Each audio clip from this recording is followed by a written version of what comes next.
Auto gas ಬೆಲೆ ಹೆಚ್ಚಳ ಖಂಡಿಸಿ ಇಂದು ರೋಡಿಗಿಳಿದ ಆಟೋ ಚಾಲಕರು.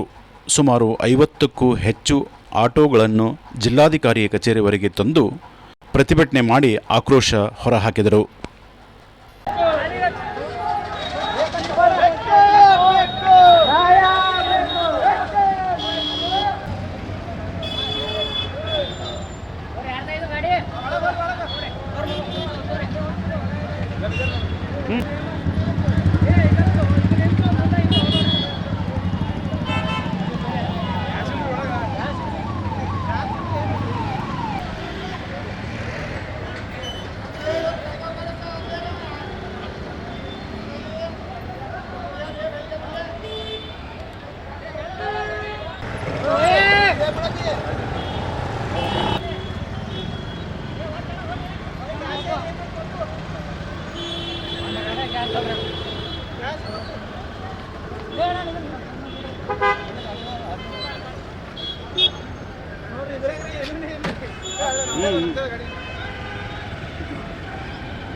ಯಾಕೆಂದರೆ ಇಳಿಕೆ ಆಗಲೇಬೇಕು,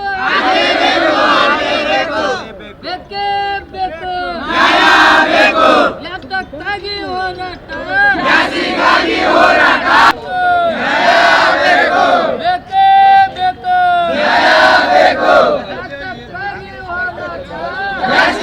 ಯಾತಕ್ಕಾಗಿ ಹೋರಾಟ, ಯಾತಕ್ಕಾಗಿ ಹೋರಾಟ, ಬೇಕೇ ಬೇಕು, ಬೇಕೇ ಬೇಕು. ಅಯ್ಯಯ್ಯೋ ಅಯ್ಯಯ್ಯೋ ಅಯ್ಯಯ್ಯೋ ಅಯ್ಯಯ್ಯೋ ಯಾಕೆಂದರೆ ಹೋರಾಟ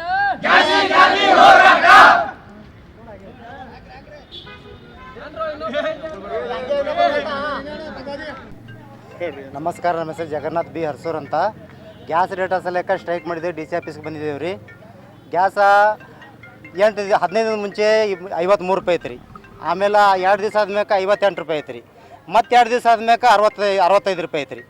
ಮತ್ತು 4 ದಿವಸ ಆದ್ಮೇಲೆ 80 ರೂಪಾಯಿ ಮಾಡಿರಿ. ನಿನ್ನೆ ಹಿಡಿದು ಮಧ್ಯಾಹ್ನಕ್ಕೆ 85 ರೂಪಾಯಿ ಸರ್. ಮಧ್ಯಾಹ್ನ 3 ಗಂಟೆ ಆದ್ಮೇಲೆ 100 ರೂಪಾಯಿ ಮಾಡಿರಿ ಸರ್.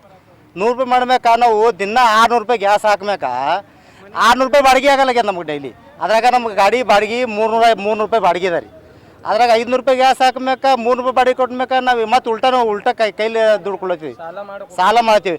ಮತ್ತು ಮನೆಗೆ ಹೋದ್ಮ್ಯಾಕ ನೀ ಗಾಡಿ ಓಡಿಸ್ಲತ್ತೀವಿ ಏನು ಮಾಡ್ತೀವಿ ಅಂತ ಕೇಳತ್ತಾರ ರೀ. ಒಟ್ಟು ದುಡ್ಡೇದು ಏನು ದುಡ್ಡೇ ಒಳಗ್ಯಾವ.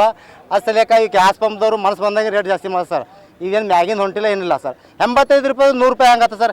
ಇಲ್ಲಿ ಇದು ಜೋರಿ ಕಳ್ಸಿಗೆ 85 ರೂಪಾಯಿ ಐತ್ರಿ. ಅಲ್ಲಿ ಆಟೋ ಕಳ್ಸಿಗೆ 100 ರೂಪಾಯಿ. ಅಲ್ಲಿ 100 ರೂಪಾಯಿ ಇಲ್ಲಿ 80 ರೂಪಾಯಿ ಹೆಂಗಿರ್ತದೆ ಸರ್? ಒಂದೇ ರೇಟ್ ಇರಬೇಕಲ್ಲ ಎಲ್ಲ ತಲೆ ಇರೋದಂತಂದ್ರೆ.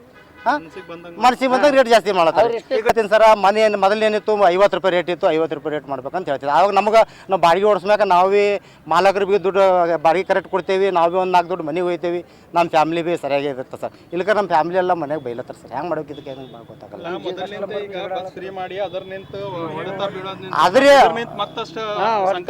ಅದ್ರ ಮೊದಲೇ ಒಂದು ತಲೆ ಮೇಲೆ ಕಲ್ಲು ಹೊತ್ಕೊಂಡು ಕೂತೇವೆ. ಇದು ಅದಕ್ಕೆ ದೊಡ್ಡದಾಗಿ ಅನ್ಸ್ಲತ್ತ ನಮ್ಗೆ. ಏನು ನಮ್ಮ ಹೆಸರು ಜಗನ್ನಾಥ್ ಬಿ ಹರ್ಸೂರ್ ಅಂತ ಸರ್. ಅಧ್ಯಕ್ಷರ ಗ್ಯಾಸ್ ರೇಟ್ ಕಮ್ಮಿ ಆಗ್ಬೇಕು ಸರ್. ಮತ್ತೇನಿಲ್ಲ ಸರ್, ಗ್ಯಾಸ್ ರೇಟ್ ಕಮ್ಮಿ ಐತಲ್ರ ಸರ್. ಮುಗಿತು ಮಸ್ತ್ ಅದಕ್ಕೆ ಖರ್ಚಿಗೆಸಿ ಸಮಸ್ಯೆನ ಬಗೆಹರಿಸ್ಬೇಕಂತ ನಮಗೆ ನಮ್ಮ ಆಟೋ ಅಧ್ಯಕ್ಷರ ಬಂದಿಗೆಸಿ ಡಿ ಸಿ ಸಾಬ್ ಮೆಂಬರ್ ಬಂದ್ರೆ ಸರ್. ಹರಲ್ಲ ಸರ್ ಎಲ್ಲ ಸರ್. ಹರ ಸರ್ ಎಲ್ಲ ಸರ್. ಅದ ಸರ್ ಇನ್ನ ಕರೆಕ್ಟ್ ಯಾರಿಗೂ ಮೆಸೇಜ್ ಸಿಕ್ಕಿಲ್ಲ ಸರ್. ಈಗ ಏಜ್ ಜನ ಮೆಸೇಜ್ ಸಿಕ್ಕ ಜನ ಬಂದಿವೆ ಸರ್. ಎಲ್ಲ ನಮ್ದು ಒಗ್ಗಟ್ಟದ ಸರ್, ಆಟೋಲೇನು ಪೂರ ಒಗ್ಗಟ್ಟದ ಸರ್, ಎಲ್ಲ ಜೊತೆನೇ ಇದ್ದೇವೆ ಸರ್. ಹಾಂ, ನಮ್ಮ ಹೆಸರು ಜಗನ್ನಾಥ್ ಬಿ ಹರ್ಸ ಸರ್. ಏನು ಇವತ್ತಿನ ದಿವಸ ಕಲಬುರಗಿ ನಗರದಲ್ಲಿ ಆಟೋ ಚಾಲಕರ ಪರಿಸ್ಥಿತಿ ಯಾವ ರೀತಿ ಆಗ್ಲತ್ತಂದ್ರೆ ಇವತ್ತಿನ ದಿವಸ ಮಾನ್ಯ ಕಲಬುರಗಿ ಉಸ್ತುವಾರಿ ಸಚಿವರು ಪ್ರಿಯಾಂಕ್ ಖರ್ಗೆ ಸಾಹೇಬರು ಇದನ್ನು ದಯವಿಟ್ಟು ಗಂಭೀರವಾಗಿ ಪರಿಗಣಿಸಬೇಕು. ಯಾಕಪ್ಪ ಅಂದ್ರೆ ಇವತ್ತಿನ ತಾವು ಬೆಂಗಳೂರಲ್ಲಿ ಕೂತ್ಕೊಂಡು ತಮ್ಮ ಪೂರ್ತಿ ತಾವು ಸರಿಯಾಗಿದ್ದೀರಿ, ಆದರೆ ಇಲ್ಲಿ ಕಲಬುರಗಿ ನಗರದ ಪರಿಸ್ಥಿತಿ ಏನಾಗಿದೆ ಅಂತ ತಾವು ಅರ್ಥ ಮಾಡ್ಕೋಬೇಕು. ಯಾಕಂದರೆ ಇವತ್ತಿನ ದಿವಸ ಕಲಬುರಗಿ ನಗರದಲ್ಲಿ ಏನು ಆಟೋ ಗ್ಯಾಸ್ ನಿನ್ನೆ ಮಧ್ಯಾಹ್ನ ಹಿಡಿದುಕೊಂಡು ಏನು 80 ರೂಪಾಯಿ 85 ರೂಪಾಯಿ ರೇಟ್ ಇತ್ತು. 2 ಗಂಟೆಗೆ ಒಮ್ಮಿದೊಮ್ಮೆ 100 ರೂಪಾಯಿಗೆ 1 ಲೀಟರ್ ಅಂತೇಳಿ ಅನೌನ್ಸ್ಮೆಂಟ್ ಮಾಡಿಬಿಟ್ರೆ, ಆದರೆ ಇವತ್ತಿನ ದಿವಸ ಮತ್ತೆ ಬೆಳಗ್ಗೆ ಅದೇ ಗ್ಯಾಸ್ ಹೇಳ್ತಾರೆ ಇಲ್ಲ ನಾವು 85 ರೂಪಾಯಿ ಹಾಕ್ತೀವಿ ಅಂತೇಳಿ. ಅದಕ್ಕೆ ಇವತ್ತಿನ ದಿವಸ ನಾವು ಏನು ಹೇಳ್ತಾ ಇದ್ದೀವಿ, ಈ ಸಂಬಂಧಪಟ್ಟ ಅಧಿಕಾರಿಗಳು ಆ ಗ್ಯಾಸ್ ಯಾರು ಓನರ್ ಅದಾರ ಅವ್ರಿಗೆ ಕರೆಸಿ ಸ್ಟ್ರಿಕ್ಟಾಗಿ ವಾರ್ನಿಂಗ್ ಮಾಡಬೇಕು. ಇವತ್ತಿನ ದಿವಸ ಯುದ್ಧ ನಡೆದ ಅಂತೇಳಿ ಒಂದು ಅವರಿಗೆ ಅದೇ ಉದ್ದೇಶ ಇಟ್ಕೊಂಡು ಇವತ್ತಿನ ದಿವಸ ಆಟೋ ಚಾಲಕರಲ್ಲಿ ಹಣ ಹೊಡೆಯುವಂಥ ಕೆಲಸ ಮಾಡ್ಲಾಗ್ತಾರೆ. ಇವತ್ತಿನ ದಿವಸ LP ಗ್ಯಾಸ್ ಆಗಿರ್ಬೋದು, ಪೆಟ್ರೋಲ ಡೀಸೆಲ್ ಯಾವುದೇ ರೇಟ್ ಇರಲಿಲ್ಲ, ಆದರೆ ಇವತ್ತಿನ ದಿವಸ ಏನು ಆಟೋ ಆಗುವಂಥ ಗ್ಯಾಸ್ ಅಷ್ಟೇ ಮಾತ್ರ ಏರ್ಸ್ಕತ್ತಾರೆ ಅವರು ಉದ್ದೇಶಪೂರ್ವಕವಾಗಿ. ಇದೊಂದು ಏನು ಬಡವರ ಹೊಟ್ಟೆ ಮೇಲೆ ಹೊಡೆಯುವಂಥ ಕೆಲಸ ಮಾಡ್ಲತ್ತಾರೆ. ಇದನ್ನು ನಾವು ಉಗ್ರವಾಗಿ ಖಂಡಿಸ್ತಾ ಇದ್ದೀವಿ. ತಕ್ಷಣ ಮುಂದಿನ ದಿನಗಳಲ್ಲಿ ರೇಟ್ ಯಾವುದೇ ಇದು ಏನೇ ಇರಲಿ, ಯಾವುದೇ ಸಮಸ್ಯೆ ಬಂದರೂ ಆಟೋಗೆ ಆಗುವಂಥ ಗ್ಯಾಸ್ ರೇಟ್ ಏರ್ಬಾರ್ದಂತ ನಾವು ಒಂದು ಆಗ್ರಹ ಇದೆ. ಮುಂದಿನ ದಿವಸ ತಾವೇನು ಇದು ಸಂಬಂಧಪಟ್ಟ ಅಧಿಕಾರಿಗಳಾಗಿರ್ಬೋದು, ಸಂಬಂಧಪಟ್ಟ ಪೆಟ್ರೋಲ್ ಪಂಪ್ ಮಾಲೀಕರಾಗಿರ್ಬೋದು, ಏನು ಇದನ್ನು ಗಂಭೀರವಾಗಿ ಪರಿಗಣಿಸುವ ಹೋದಲ್ಲಿ ಇಡೀ ಕಲಬುರಗಿ ಬಂದಿಡುವಂಥ ಪರಿಸ್ಥಿತಿ ನಿರ್ಮಾಣ ಆಗುತ್ತದೆ. ಅಲ್ಲಿ ಮುಂದೆ ಅಂಥ ಏನಾದರೂ ಪರಿಸ್ಥಿತಿ ಆಗಿದ್ದೇ ಆದರೆ, ಅಲ್ಲಿ ಏನಾದರೂ ಅನಾಹುತ ಆಗಿದೆ ಆದರೆ ಅದಕ್ಕೆ ನೇರ ಹೊಣೆ ಜಿಲ್ಲಾಡಳಿತ ಅಂತ ಇವತ್ತಿನ ದಿವಸ ತಾವು ಮಾಧ್ಯಮ ಮುಖಾಂತರ ಹೇಳ್ತಾ ಇದ್ದೀನಿ. ಅದಕ್ಕೆ ತಕ್ಷಣ ಏನು ಗ್ಯಾಸ್ ರೇಟ್ ಕಡಿಮೆ ಮಾಡೋಕ್ಕಂತ ನಾವು ಆಗ್ರಹ ಇದೆ. ಜಿಲ್ಲಾಧಿಕಾರಿಗಳು ತಕ್ಷಣ ಅವರನ್ನು ಕರೆಸಿ ಮೀಟಿಂಗ್ ಮಾಡ್ಬೇಕಂತ ನಾವು ಒಂದು ಆಗ್ರಹ ಮಾಡ್ತಾ ಇದ್ದೀವಿ ಸರ್. ಹೋರಾಟ